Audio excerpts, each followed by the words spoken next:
Azerbaycan çok eski ve zengin bir tarihe sahiptir.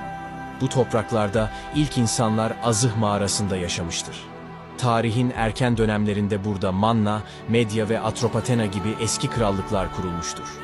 Orta Çağ'da bölgeye Sasani İmparatorluğu, ardından Arap Halifeliği ve Selçuklular hakim olmuştur. 1501 yılında Şah İsmail Hatayi, Safevi devletini kurarak hem Türk hem de İslam dünyasında önemli bir güç oluşturmuştur. Ve 19. yüzyıllarda Azerbaycan'da hanlıklar dönemi yaşanmış. Daha sonra bu topraklar Rus İmparatorluğu'nun egemenliğine girmiştir.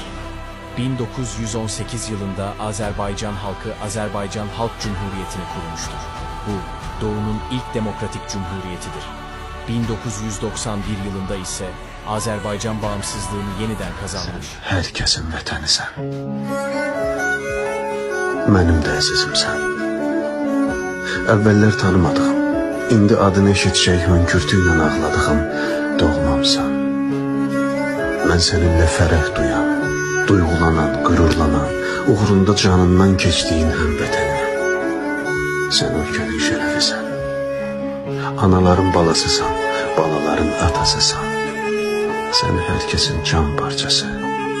Vətən deyib içimizdə böyütdüyümüz sevgisən. Hər tərəfdə dalğalanan